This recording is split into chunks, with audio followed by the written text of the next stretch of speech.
Hi everyone and welcome back to the Overtake GT. This is a 600 pp tune for the Ferrari F430 from 2006.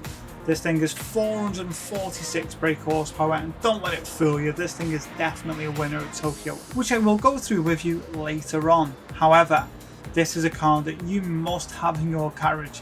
Regardless of what track you take it to, it is 100% a winning formula. So get your Ferrari F430, follow me to the tuning shop, and let's get your little 600 pp pocket rocket build underway. So here we are at the tuning shop and it's time to get this thing dialed in and ready to have a bit of fun. And like I say, I'll explain how to win at Tokyo later on in the video. Now, weight reduction stage 1 is the first thing you need to get from sports. And the sports hard tyres that we do need, they already come on the car, so get those. And the best thing is, you don't need to change tyres at Tokyo. That's how good this car is. Club Sports, weight reduction stage 2, semi-racing, a racing crankshaft, fully customisable computer, and a fully customisable LSD. On the racing, you want to get engine balance tuning, racing brake pads, racing brake kit. I went for the drilled discs on this one. Brake balance controller, a fully customisable suspension, and a racing clutch and flywheel, and a fully customisable racing transmission. Under extreme, don't need anything from there, and ultimate, you don't need anything from there either. So far so good, nice and easy. Right, GT Auto it is. So now we're at GT Auto, let's go to car maintenance and service, and while we're there, we're going to add a wide body onto this. So I see right hand side wide body, get that installed on the car. That is what you need to be doing. And this thing just has a meaner stance. And the best thing I love about this car was that it was a Ferrari that was helped to be developed with the aid of the infamous Michael Schumacher. I mean, what a legend he is. Right, let's move on. So I'm going to go to car customization, and what we're going to do is we're going to sort out the wheels. So the wheels first, I've gone for some raised wheels on this one. I've gone for these ones because the car looks like it's moving even when it stood still. The Raise versus VMF wheels. Fantastic choice in my opinion. They suit the style and that design I've gone for. And that's it, let's get those added on. So when you get your wheels, 19-inch standard, rim width wide, offset wide, get them installed on the car.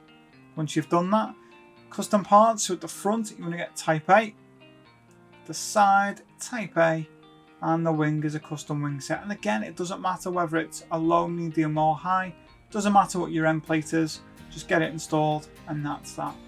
Racing items, bonnet pin and toe hook, pick one if you like. Under other, light bulb, number plate and caliper colour.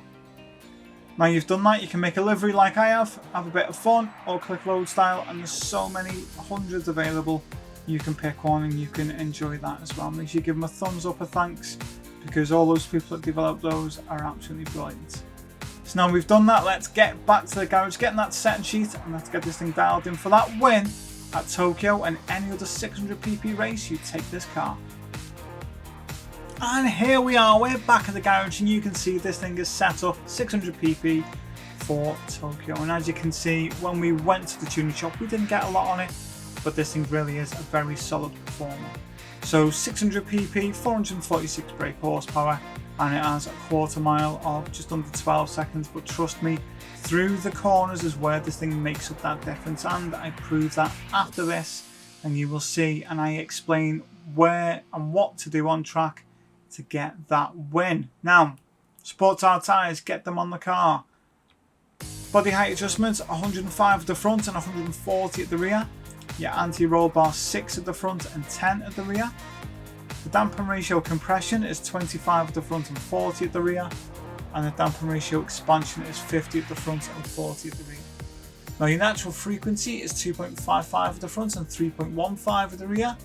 Your negative camber angle is 2.8 at the front and 3 at the rear. Now the toe angle is a toe out at the front of 0.05 and a toe in at the rear of 0.01. Just gives it that added stability through the corners. Now initial torque is 6, acceleration sensitivity is 32, and braking sensitivity is 7. This thing is really easy to stop, it's a solid performer, and it is one that you will, when you learn how to dial it in, get through those bends as quick as you can, you will absolutely love. Downforce is 155, at the front, and the rear is 350. Your ECU drops to 78%. Transmission is a fully customizable racing transmission that we picked from the tuning shop, and make sure you set that automatically adjusted kmh top speed to 360, and you want to make these manual adjustment changes. First gear 2.003, second gear 1.581, third gear is 1.281, fourth gear is 1.072, fifth gear is 0.940, and sixth gear is 0.847. It's a final drive of 4.600, revving just under 9,500 RPM, and this thing has got a fantastic soundtrack. It really is good, and it's one that I really enjoy being a Tifosi myself. I love Ferraris, always have, and I always will. Now, brake system, you can see that's all on. Brake balance controller, I've set the rear balance to 2, suits my trail braking driving style. Again, pick whatever suits you the best. Everyone's each to their own.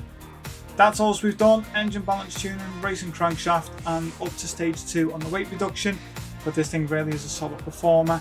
Now look, you want to win at Tokyo, follow this and you'll get a win. And if you're loving the Tokyo builds, smash the subscribe button, like, comment, follow me on social, and let's get into this.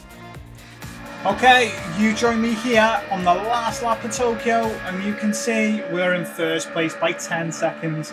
Now that is going to come down, and I'm going to go through the entire lap and explain what you need to do to get a win. So when you start, you need to make sure, obviously, you get through the first 2-3 laps and don't fall far behind. Make sure you're on point with where you're braking, when you turn. I wouldn't recommend wall riding in this. It's not very good, it's not very productive. And if you get it wrong, you just damage your car and fall further away. You just want to hit the brakes there underneath that bridge, get down to second and turn in. You see the top speed is not the strong point of this car, but from here on in it is. So we've dropped to 8.5 seconds, and what we're going to do is we're going to stretch that all the way back out. So as we have come around that first section now, you'll see that lead will start to increase again. Stick to fourth and just stay tight to that wall, as tight as you can, and then same again on the next section. And then what you want to do, 100 marker, downshift, brake, turn in at the 50. Look at that, like a hot knife through butter, isn't it? This car really does sound absolutely amazing, as long as you get your angles on point for when you're turning in, when you're braking, downshifting, get it all in order. Maybe give it a few practice laps to get used to it, but look, we are already gaining, getting back up to 10 seconds, and there we go. As I say that, we've hit that 10-second mark. Now this car, you can drive fuel map 1, you just drive it all the way until the end of lap 7. You want to pit, don't change the tyres, just get in, pit, and just refuel for 5 laps. And then you want to get out, absolutely nail it like I have. You maintain your 10-second gap ahead of Cocker, and there he is. And that's it, as simple as that. Now you can see I've done a 2:10.7, but this car can go a little bit quicker. Now it might not have that speed on this long straight, but don't let that put you off. This car is definitely a winner. So here we go, over the line, 10.4 seconds ahead nearly. Look at that, a nice easy win, and it is an easy win. You need to make sure you're driving this car, I wouldn't say on the limit, but you need to make sure you are getting the most out of it. You cannot go into these races and just expect the car to brake, turn and win constantly at will. You need to make sure that you adjust your driving style to the cars. They're all different. And look at that, a nice 10-second win ahead. So there you have it. That is a nice easy win from a car that is a solid performer, won't let you down, and get you 550,000 credits more than you had in the bank. Now, if you enjoy these Ferraris and these Tokyo builds, when this goes live, I will be checking, so leave a comment and a thumbs up, and then I know roughly how many people are liking Tokyo Expressway tunes, and I know how many to stick on the channel. And other than that, you have a fantastic day, and I will see you on the next one. Take care.